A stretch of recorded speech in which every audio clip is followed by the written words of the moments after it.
Okay, I think I'm recording. Just want to do a quick revision of my Audacity video. So Audacity is this program here. You get it online. It's free, and it's one of the most powerful pieces of audio software available. I mean, years ago this used to be hardware, and you're talking a couple of £1,000 worth of hardware. Now it's a free download. As you can see, you just go to Audacity Team or just Google the word Audacity, Audacity, and download it for your system. I recommend everyone gets this and gets familiar with it. It's a piece of piss to use. It might seem daunting, and hopefully I'll clear up a few misconceptions about how to use it in the studio. It gets clean audio from the mixer directly, no processing. No, it doesn't go through the broadcast system. It goes directly into the computer, into the sound card, and you record your live set. So when you go in there, open Audacity, and it'll open something like this. Now, every window will look slightly different depending on the computer that's running it and the versions, etc. But generally, it will look something like this. So you'll see the transport bar, play, pause, stop, record. Don't worry about these. These are editing tools. These are important here. These sliders. So that's record volume and playback volume. Generally speaking, keep these always about halfway, 50% or less. So I'm going to set this to about 50% or less, maybe 40 something percent. Generally speaking, once you're at that level, you're not going to peak the audio, because Audacity, even though there is ways to recover audio within a project, you're better off recording it low and then optimizing it later. Then you're not going to get any peaking or distortion because it is digital. So for example, you go in, all you do is hit record, go in and start your set. What this is going to do here is on screen, you can see it's recording my voice. And I'm deliberately going to shout for its section so you can see what peaking is. Now, you can see it's coming in mono because I'm using a mono microphone, just one channel, so it's only taking in one channel. So if I go back here and listen, now imagine this is your DJ set, and you can see, okay, you can see very straight away that most of it's recorded quite low, and then there's a few loud sections, but this section here would worry me. So, you know, you can drag, drop, everything is scalable, and you can go up to the little zoom in button, magnifying glass, and let's have a look at this section here. So this is called peaked audio, or distorted audio, and you can see where it gets the name from. Can you see the top of these waveforms? Like a waveform should look like this. It should look like a little natural peak. Can you see the peaks, ups and downs, like a wave of speech, a wave on an ocean? That's what sound looks like when it's recorded into a program like this. Let's just zoom out again. And the shortcuts on the screen. Oops, wrong button. If you do anything wrong, you just press Control and Z. That's the undo button. So let me just go over to where there's peaked audio. I'm going to zoom out a little so I can see it better. So I can see here that these are peaked. I'm going to zoom in on any one of these peaks. You can see the actual top of it's missing. Can you see it there? That's called clipping.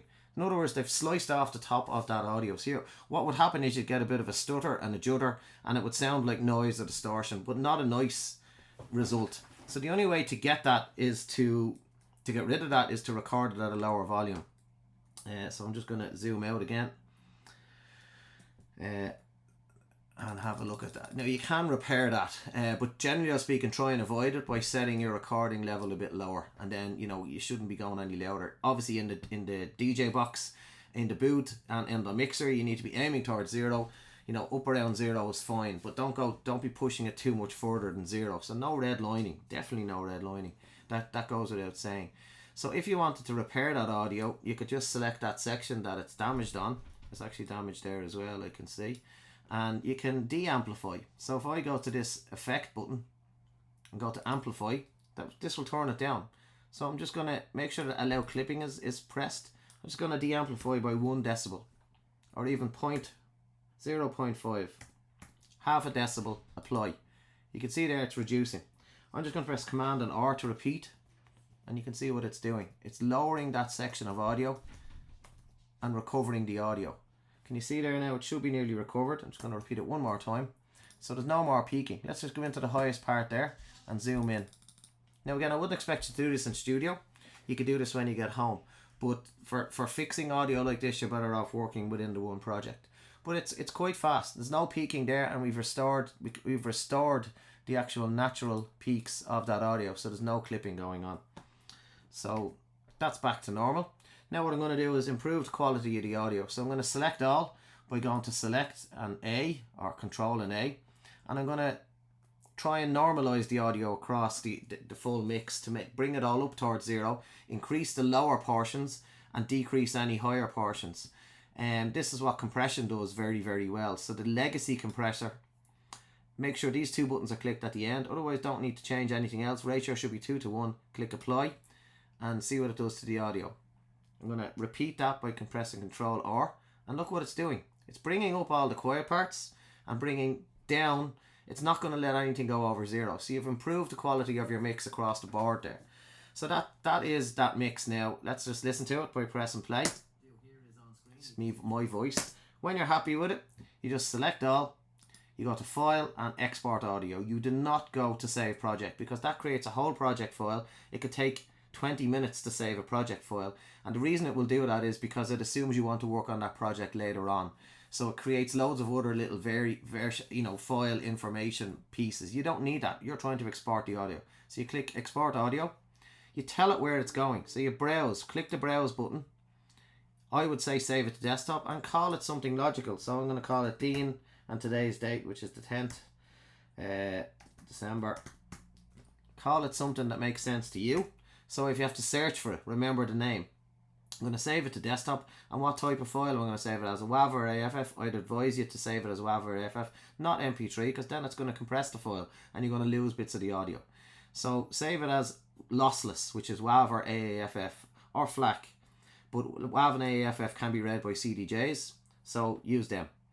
I'm going to save it. Title's already there. It's going to desktop. It's a WAV. There's no settings on WAV. It's just, there's no ways to configure WAV unless you want a stereo or mono. It's going to save it as 44 kilohertz, which is CD quality. You can't edit metadata if you want. So when if you wanted to record it to CD, you can see the name popping up. So again, if you want to, you can do whatever you like. Or not. You don't have to do that. I'm going to cancel it.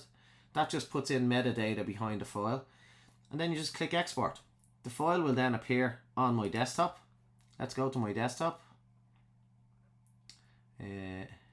Desktop. And the file that I've just recorded is called, not that, there you go, Dean 10 December 2025. Let's listen to it. Start your set. There it is. There's the audio optimized and saved on the desktop. To get that to your USB, you plug the USB into the little port on the front of the little computer where you're recording. It should pop up a window, and then you just drag and drop to that window, for example. So imagine I'm dragging and dropping it to that window, or else you just go down here to the locations and find that drive that you've just plugged in. Again, I don't have a drive plugged in here, and you just drag that file and drop it to one of these. Then you will see it copying onto your actual device. You export your device when it's done. You can see on my computer it has a little eject button, so you might just need to right click and go eject. You don't just pop it out, because that can damage the format on the drive itself. It can damage it. So use the head, but that's basically how you would record in Audacity, how you would optimize the audio, and how you would export the audio correctly. Once you're done, you just close it down. You don't need to save anything else, and that's it done.